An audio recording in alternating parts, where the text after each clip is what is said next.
Hola, buenas tardes, espero estén bien. Pues lo prometido es deuda. Les dije que les iba a traer un video. Va a ser un poco breve, pero donde íbamos a estar hablando un poquito acerca de las conexiones neuronales, aprendizaje y la neuroplasticidad.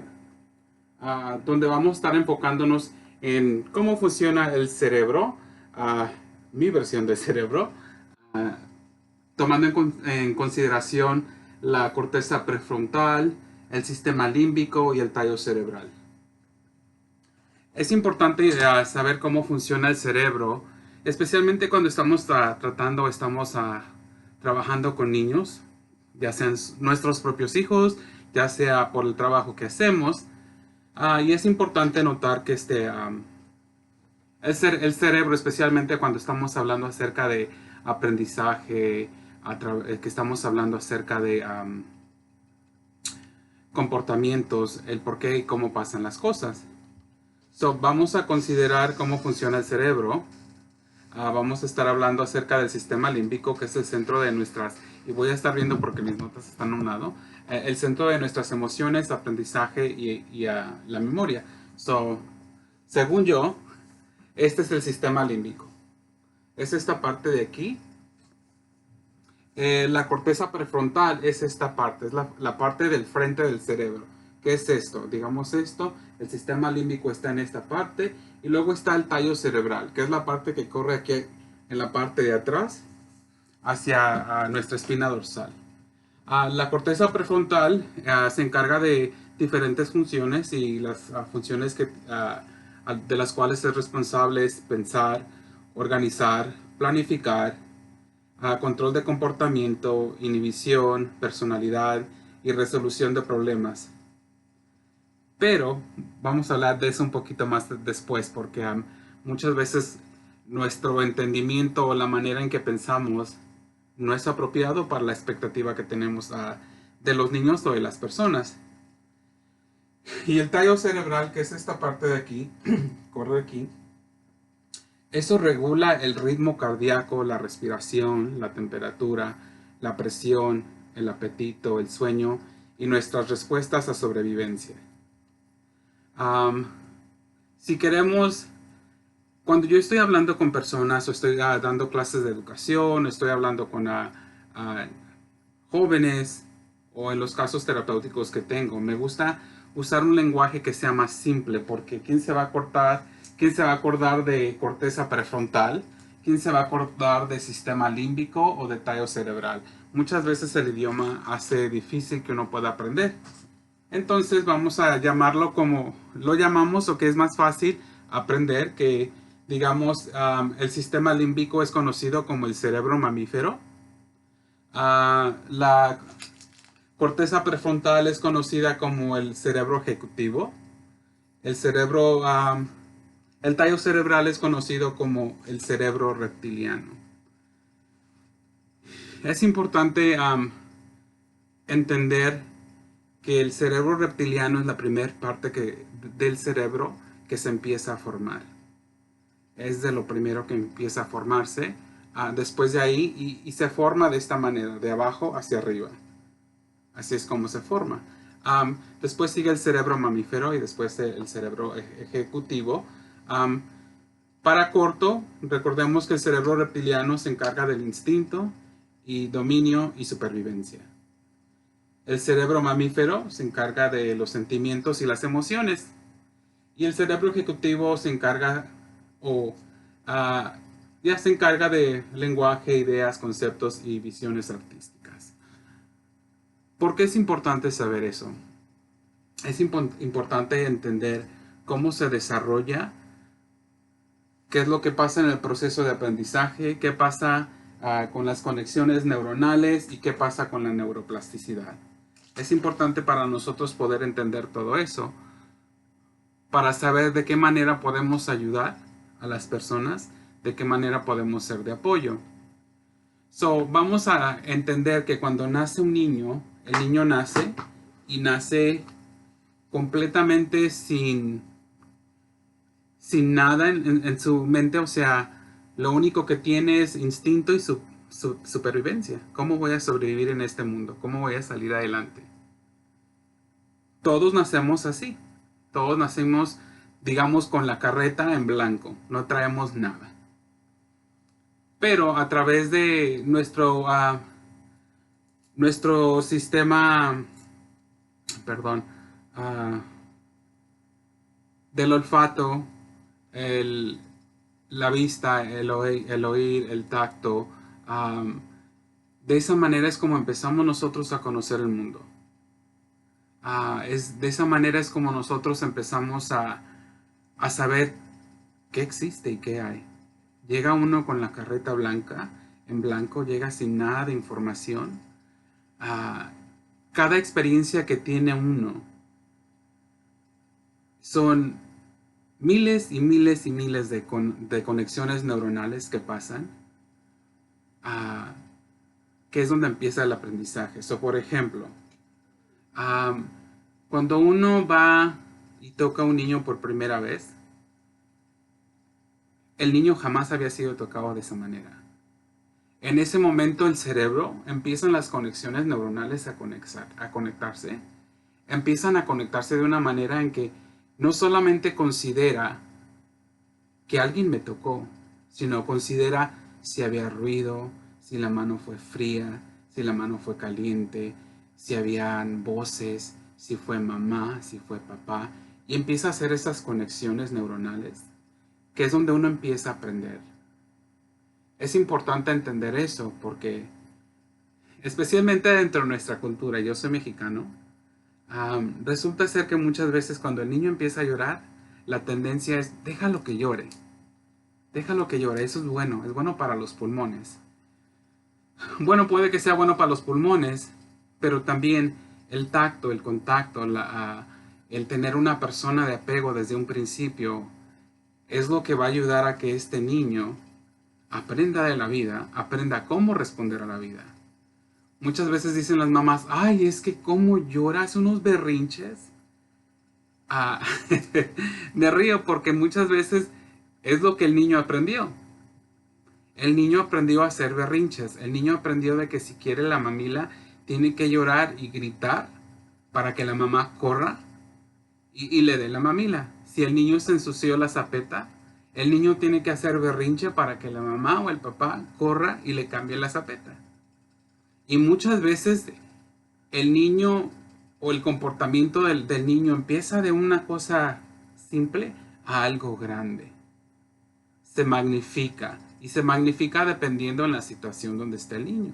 Hay mamás que son muy aptas y el momento en que oyen que el niño llora, va y lo agarra y lo abraza, está enseñándole al niño, sí, mi niño, yo sé que tienes hambre, pero aquí está mamá, mamá te va a ayudar, mamá te va a dar tu mamila, mamá te va a sacar adelante, no tengas miedo, y lo tiene el niño, lo está abrazando y lo está deteniendo, lo está calmando. El niño en ese momento, con las conexiones neuronales que están pasando, oh wow, cuando yo llore, mamá va a correr, va a venir y va a atender a mi llamado. Y el niño no va a tener que hacer el berrinche porque mamá no le dejó o le permitió que el niño llegara a ese berrinche. Entonces, cuando uno empieza a crear un patrón de respuesta, si el niño va aprendiendo a que llora una vez, y mamá lo atiende, empiezan a crear un patrón. Lloro una vez, mamá me atiende. Lloro una vez, mamá me atiende. Empiezan a crear un patrón y así empieza el comportamiento. Oh, yo tengo que hacer con una vez que yo llore, mamá me va a atender. Pero, digamos que no es el caso ese. Digamos que el caso es, si yo quiero mi mamila o quiero mi teta, tengo que hacer un berrinche porque lloro una vez y mamá no me atiende. Lloro una vez y mamá no me atiende. Y cada vez se va intensificando el comportamiento del niño porque él está aprendiendo o ella está aprendiendo. Recuerden que los niños solamente nacen con sobrevivencia. Y el comer es parte de nuestra sobrevivencia. El niño va a tener que aprender a que yo tengo hambre y alguien me tiene que dar de comer. Y yo voy a hacer lo necesario para que yo pueda comer. Si tengo que hacer un berrinche, voy a hacer un berrinche porque la señora que está allá me tiene que escuchar porque yo tengo hambre. Y el niño empieza a hacer, si esa es la costumbre o la práctica del niño, el niño va a aprender a que siempre tiene que hacer eso. Haz berrinche para que te den mamila. Haz berrinche para que te den mamila. Haz berrinche. Entonces el niño empieza a crear un patrón. Se empieza a crear un patrón. Oh, para que yo coma, tengo que hacer un berrinche. O digamos que es para que me den de agua de tomar. O para que me cambien la zapeta, sea lo que sea. Si la mamá lo atiende en el primer momento y se hace el patrón de que en el primer momento que el niño hace eso, el niño va a aprender de que no hay necesidad.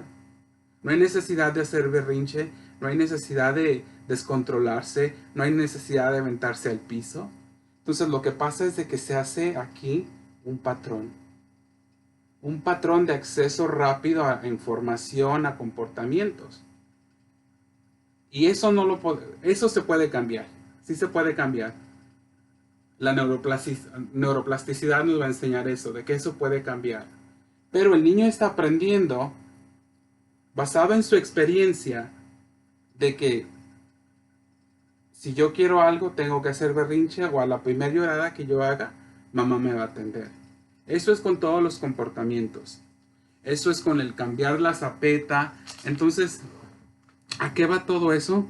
A que la relación de la mamá, y no necesariamente solo de la mamá, puede ser de cualquier adulto, cualquier persona que esté a su alrededor, va a enseñar a este niño a responder. Entonces, cada respuesta que le da la mamá crea miles y miles de conexiones neuronales que van creando este patrón. Entonces, cada vez que el niño llora, se hacen conexiones neuronales relacionadas con el llanto, con la necesidad de llorar. Mamá atiende la primera vez, se hacen miles y miles de conexiones neuronales que enseñan al niño cuál es la respuesta. Al primer llanto, mamá te va a atender. Entonces se crea este patrón. Estas conexiones neuronales consideran no solamente, como les decía, ese comportamiento, ese momento, sino que considera todo lo que embarca en ese momento.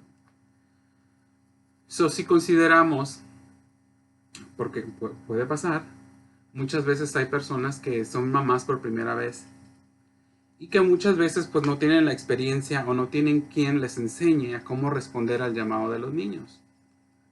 ¿Y cuántas veces no nos hemos ido al mercado, al supermercado y encontramos a una mamá joven que apenas puede con su niño, que uno dice, wow, si ese fuera mi hijo no me haría eso a mí? Pero no sabemos, posiblemente nos haga de otras. Entonces, como las conexiones neuronales tienen mucho que ver con el aprendizaje, cada vez que un niño aprende algo, el toque, la respuesta, el que si el niño te hace un ruido, te balbucea y tú le balbuceas de regreso, ese niño está produciendo esas conexiones neuronales de que si yo hablo, mamá me va a hablar, aunque no se entiendan. Si yo lloro, mamá me va a atender. Si tengo la zapeta sucia y lloro o demuestro discomodidad, mamá me va a atender. Pero también puede aprender a que posiblemente mamá no me va a atender o de que papá no me va a atender. Y es ahí porque muchas veces vemos a los niños con comportamientos difíciles. Y decía yo, muchas veces resulta que decimos, pues déjenlo que lloren. Y es costumbre de decirlo. Déjenlo que llore, es bueno para los pulmones. No se va a morir si llora. En ese momento tú le estás enseñando a ese niño de que tú no estás ahí para suplir sus necesidades. Entonces, el niño que tiene 2-3 días de nacido que dicen, no lo agarres porque se embrasila, este niño está enseñándose, si recordamos esas conexiones, este niño se está enseñando a que para él obtener algo va a tener que hacer un berrinche más fuerte o que va a quedar exhausto de tanto estar llorando que dicen, ¿viste cómo se durmió? Ah, sí, se durmió, pero molesto, enojado y acaba de aprender de que no importa cuánto yo llore, no importa cuánto yo esté hecho del baño, mi mamá me va a dejar. mi mamá no va a atender mis necesidades. Entonces empieza a crear um,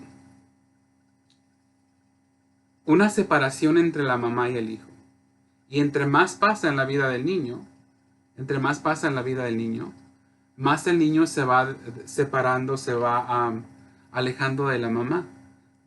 Me río porque me acordé que muchas veces, y yo lo he visto, me ha tocado ver, vamos al supermercado y el niño parte a la edad de 2 3 años, el niño está aprendiendo a conocer del mundo todavía, entre los 0 y los 5 años, es cuando el niño más aprende, específicamente más a la edad de 2 o 3 años, el niño está aprendiendo de más, que es cuando empiezan a explorar el mundo, empiezan a querer salir y caminar y alejarse, ir para un lado, ir para otro, y las mamás ¿qué hacen? O los papás, te va a llevar el Señor, si te vas para allá, te va a llevar el Señor, Señor, llévese a mi hijo. Señor, lleve, y el niño que hace se pone a llorar y se va corriendo y se agarra de la pierna de mamá y no se quiere soltar. Y ya de grandes dicen, ay, yo no sé por qué, siempre quiere estar aquí apegado de mí. No sé por qué siempre quiere estar aquí a un lado. Ah, porque desde chiquito, las conexiones neuronales que la mamá le enseñó es, si tú te alejas de mamá, el Señor te va a llevar. Y cada vez que salían o el niño quería ir a hacer lo que es necesario y apropiado para su desarrollo, en esta etapa que es conocer del mundo y explorar el mundo, la mamá no lo dejó. La mamá decía, Señor, lléveselo, te va a llevar el Señor. Entonces, nosotros le estamos enseñando de que no te puedes alejar de mí, no te puedes ir, porque el momento en que te vayas, te va a llevar alguien. Y creamos ese patrón y creamos esa manera de responder a las necesidades de la sociedad. Que un niño que va creciendo y se le va dando las oportunidades de cómo explorar el mundo, cómo conocer el mundo, porque es parte del desarrollo, y si le permitimos ese espacio a ese niño va a aprender. Y no solamente aprender, pero va a seguir los demás pasos, las demás partes de su etapa de desarrollo. Cuando llegue a los 18, 19 años, que sea el tiempo en que el niño empieza ya a salir un poco más, a independizarse, el niño va a poder salir adelante, va a poder establecer una relación, va a poder moverse e irse, porque a él se le enseñó y se le permitió que conociera durante su desarrollo que está bien alejarse un poco, porque mamá, aunque se vaya el niño un poco, mamá va a estar ahí. Pero muchas veces me imagino yo, por la impaciencia, por el vine a la tienda, vine a comprar solo esto, no vengo a andar correteando niños, yo lo entiendo, pero el niño es parte de su desarrollo. Y el aprendizaje va pasando día a día, como les decía, los niños típicamente aprenden la más información entre los primeros 5 o 6 años. Al principio aprenden bastante. Imagínense para un niño llegar al mundo, estar dentro del vientre de la mamá, donde no ve nada más que borrones, manchas, manchones. Ah, ay, ahí hay luz. Ay, y alguien se está moviendo. Alguien está ahí. Alguien me está viendo. Olores. Imagínense la cantidad de conexiones neuronales que está viviendo ese niño en ese momento. Está empezando a conocer el mundo. Está empezando a conocer qué es lo que pasa fuera del vientre de mamá.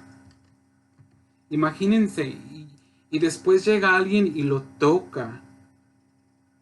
¡Wow! ¿Cuántas conexiones el niño siente?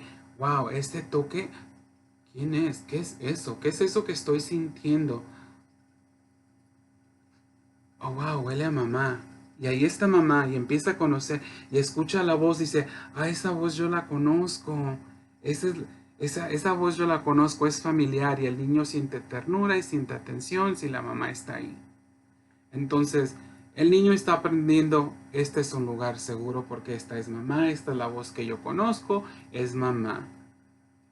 Pero también puede ser, porque suele pasar de que la mamá vaya a estar ahí y posiblemente mamá tenga muchas preocupaciones, tenga muchas cosas que hacer, no tenga el tiempo para dedicarle al bebé, posiblemente tiene más hijos y tal vez el cuidado que le dé al hijo no sea el cuidado adecuado, donde va a afectar su aprendizaje. El aprendizaje puede ser afectado por muchas cosas. Una de esas es el trauma, la falta de atención de mamá, la falta de atención de familiares o adultos, la falta de apego. Y el apego pasa en los primeros 3 días después del nacimiento.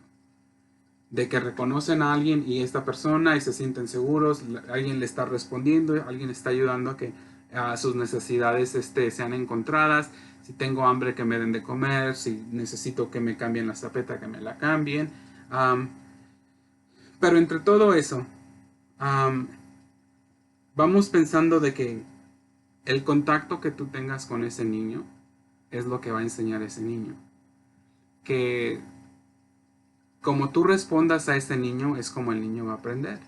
Si estás ahí y le ayudas a ese niño o niña, lo que sea, si estás ahí para ayudarle a atender sus necesidades, el niño va a atender de que hay alguien que va a atender mis necesidades y el niño va a aprender a ir a ti. Pero si no estás ahí desde un principio, o unos días sí estás y otros días no estás, entonces el apego empieza a desbalancearse con el niño y no sabe si cómo allegarse o no allegarse, si estar contigo o no estar contigo, si tiene que haber mucha constancia. Tiene que hacer tiene que ser lo mismo, tiene que ser consistencia, perdón, mucha consistencia.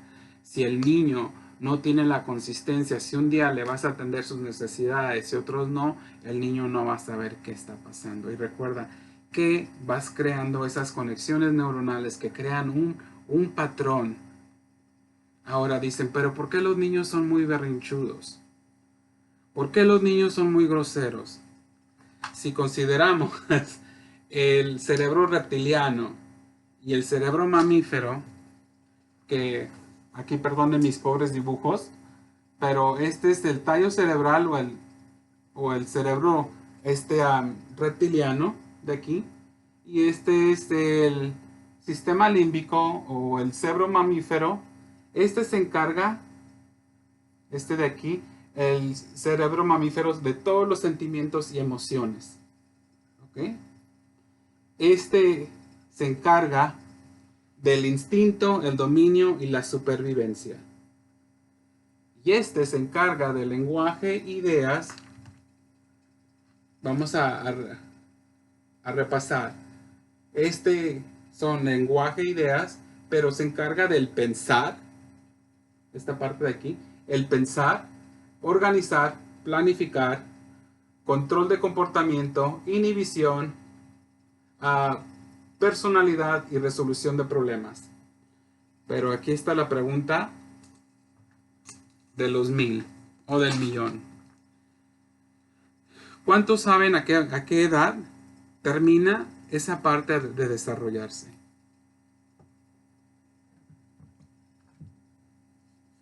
Dejo un espacio para que consideren la idea. ¿A qué edad la corteza prefrontal o la corteza prefrontal o el cerebro ejecutivo, el que se encarga de todas las decisiones, a qué edad termina eso de desarrollarse? Pues si no lo sabían, entre los 25 y 28 años de edad. Entonces, el que tú quieras que el niño piense bien, que el niño organice, que el niño tome decisiones, cuando el niño tiene 6 años, podemos ayudar y podemos ser colaboradores para que el niño tome decisiones, pero te aseguro que el niño en sí no está aprendiendo al 100% el por qué se está tomando esa decisión.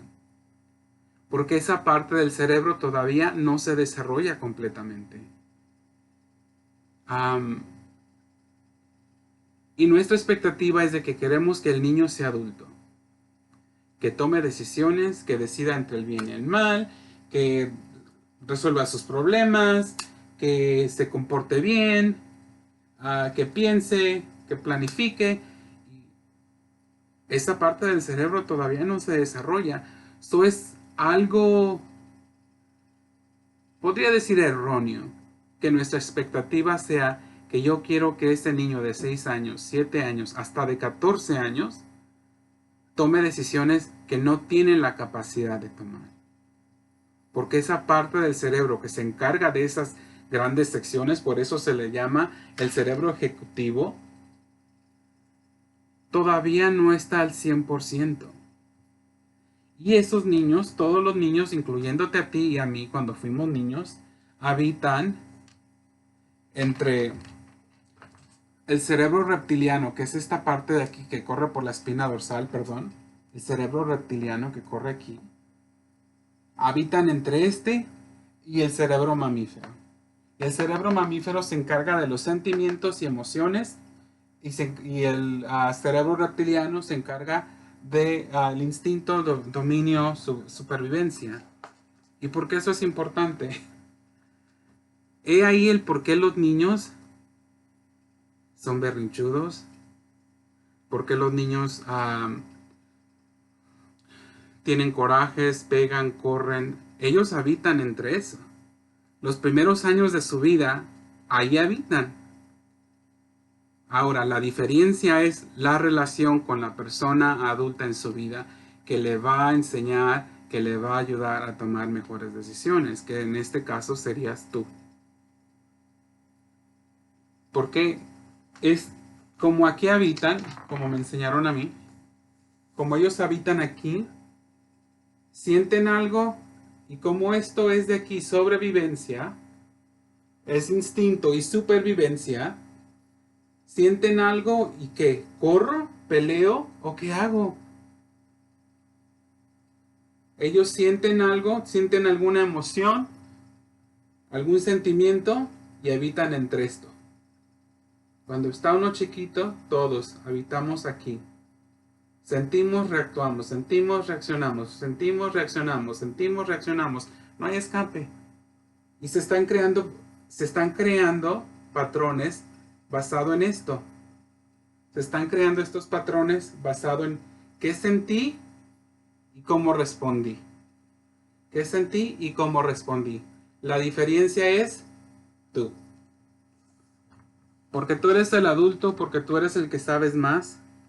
Tú eres el que conoces mejor, tienes más experiencia y eres parte de la vida de ese niño. Entonces tu relación con ese niño es lo que va a hacer la diferencia. Tú lo vas a enseñar a cómo se pueden tomar decisiones distintas, cómo puede uno responder de otra manera. Pero si el niño hace un berrinche, y me ha tocado verlo muchas veces, que el niño haga un berrinche y la mamá o el papá hacen otro con el niño, porque quieren enseñar al niño a ver quién grita más.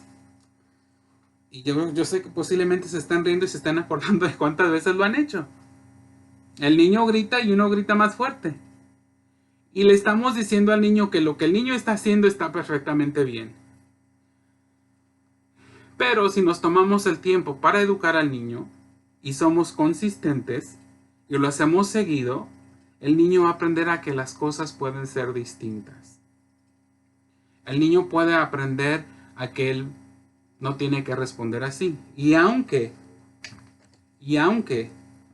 el niño ya haya estado con un patrón, porque vivió aquí, entre el sentir y el reaccionar por instinto, aquí vivió por muchos años o aprendió muchas cosas con los sentimientos y con su sobrevivencia. Se crearon muchos patrones basados en eso.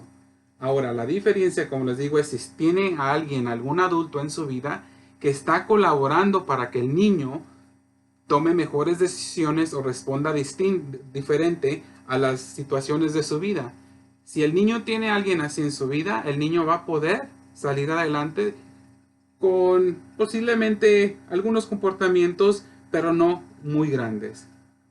Pero si el niño no tiene la consistencia o quien le esté diciendo, el niño, recuerden, habita entre emociones y sobrevivencia y va creando sus patrones. Que muchas veces el niño que se avienta al piso y hace los berrinches es porque así se acostumbró. No sale de un día para otro. Aunque digamos, de un día para otro salió, no sale de un día para otro. Pudo haberle pasado algo que lo asustó y lo traumatizó o lo traumó. O puede ser algo que aprendió, que así aprendió. Tuve un caso donde me decían, es que siempre que vamos a comer, se avienta al piso y hace berrinche. Entonces, viendo el caso, empecé a hablar con las personas conocidas del niño. Al niño lo habían removido de su casa biológica, lo habían puesto en otra casa, y haciendo preguntas nos dimos cuenta que el niño estaba impuesto a que a la hora de la comida él tenía que hacer un berrinche. Porque daba la casualidad que a él lo sentaban al último y el niño pues me imagino se sentía mal y pensaba no me van a dar de comer, se aventaba al piso y hacía berrinche.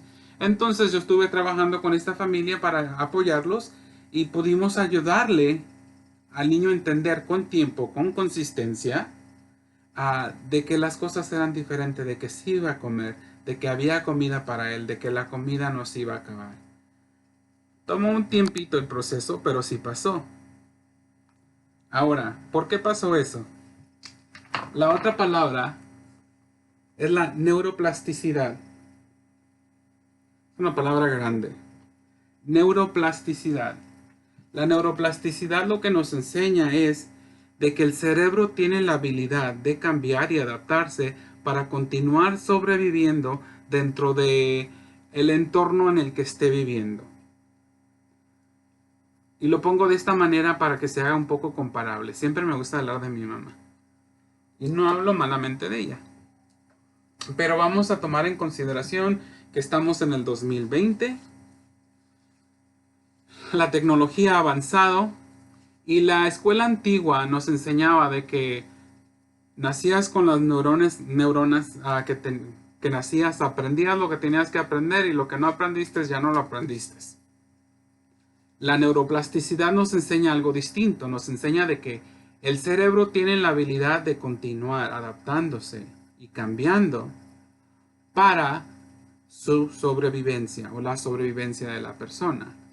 Y hablo de mi mamá porque pues los teléfonos inteligentes ya tienen algo de existencia, unos 10 años. Y jamás pensé que algún día iba a poder ella manipular un teléfono inteligente. Jamás pensé yo que ella iba algún día poder abrir su Facebook, subir fotos, mandar textos, mandar fotos, porque no existía la tecnología para no pensar que eso iba a pasar. Pero cuando la existió, jamás pensé que iba a tener la facilidad de poder aprender. Ahora aprendió, pero se tomó tiempo para aprenderlo.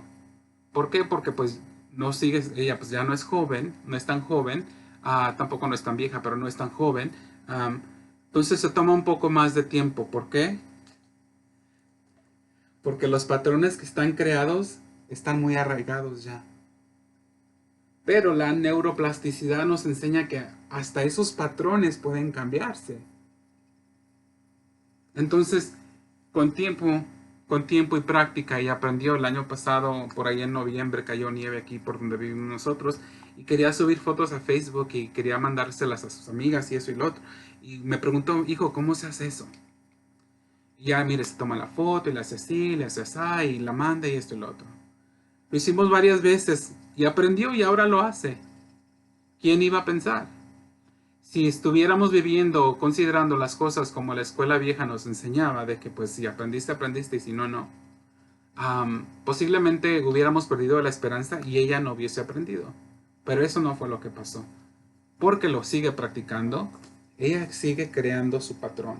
Ella aprendió, las conexiones neuronales pasaron, de que cayó nieve y yo quiero mandar una foto y la quiero subir a Facebook, y está considerando la nieve, el frío y todo eso. Están pasando sus conexiones neuronales con sentimientos, emociones, con todo. Dado al Facebook a querer subir fotos, querer compartir lo que sentía, aprendió. La neuroplasticidad le dio la oportunidad para que ella pudiera aprender, para adaptarse a lo nuevo que está pasando hoy. ¿Y eso qué tiene que ver? Pues con los niños es lo mismo. que si ya formaron, perdón, subo y lo bajo y lo vuelvo a subir. Si ya crearon ese patrón, en inglés hay un término que dice use it or lose it. O lo usas o lo pierdes. Si ella deja de practicar las cosas viejas y empieza a practicar cosas nuevas con consistencia, empieza a crear otro patrón. En el caso de mi mamá, por su edad, le va a tomar un poquito más, pero a un niño de 5, 6, 7 años, si tú le enseñas a de que no tiene que hacer berrinche, que hay alternativas, que hay maneras distintas de responder, y eres consistente y constante, le sigues haciendo, el niño va a aprender.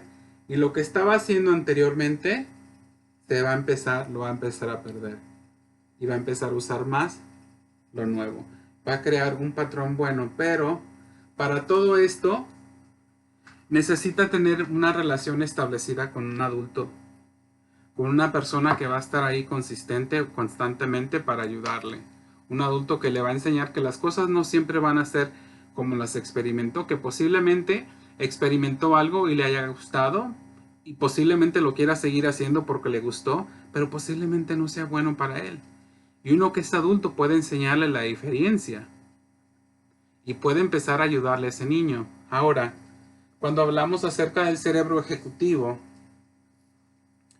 muchas veces nuestras expectativas de los niños o de las personas en general es de que yo ya le dije una vez, ya le enseñé cómo son las cosas, pero si te estoy diciendo, ponte a pensar, si eres adulto y mayor de 30 años, siempre le digo a las personas que llegan a mis cursos, les digo, póngase a pensar a qué edad fue cuando empezaron a decir, me hubiera gustado haber hecho las cosas diferente.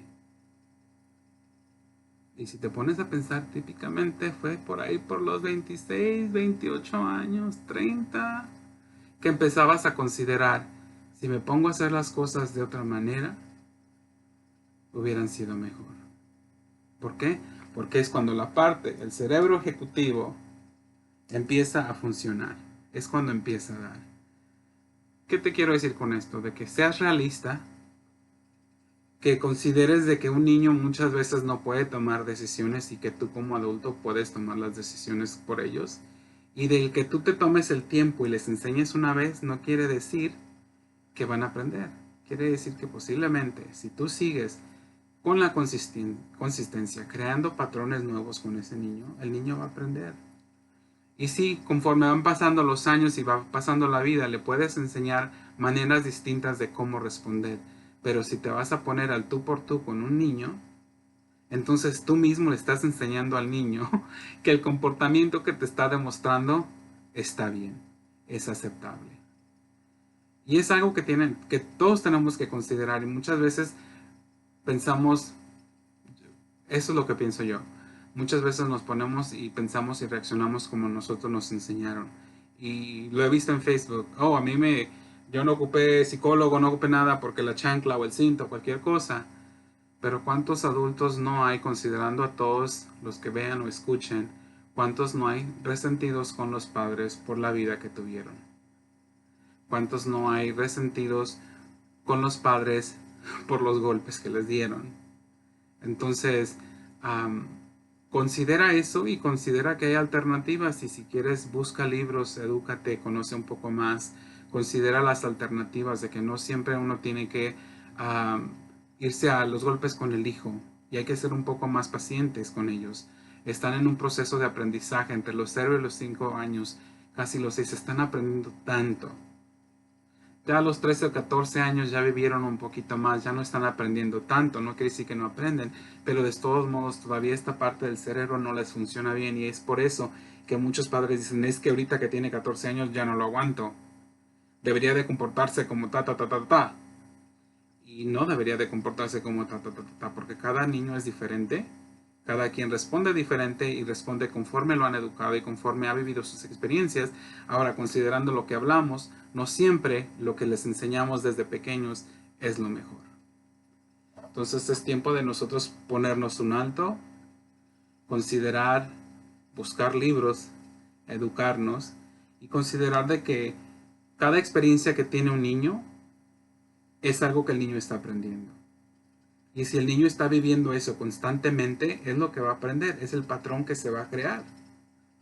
Ahora, si lo que está aprendiendo y el patrón que está adaptando o adoptando no es bueno, la neuroplasticidad nos enseña que existe la posibilidad de cambiarlo con diferentes alternativas.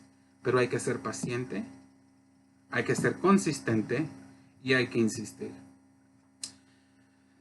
Bueno, espero hayan aprendido algo. Si tienen alguna pregunta, me la pueden dejar, me la pueden hacer. Trataré de contestarla de la mejor manera que pueda. Ahora recordemos que hablamos acerca del cerebro mamífero, que es donde están las emociones. Yo me gusta dibujarlo en mi cabeza. El cerebro mamífero está aquí, son los sentimientos y emociones. El cerebro reptiliano corre hacia la parte de atrás, corre entre las vértebras. Y luego el cerebro ejecutivo. El cerebro mamífero, sentimientos y emociones. Cerebro reptiliano, supervivencia, dominio, instinto. Cerebro ejecutivo, lenguaje, ideas, conceptos y visiones.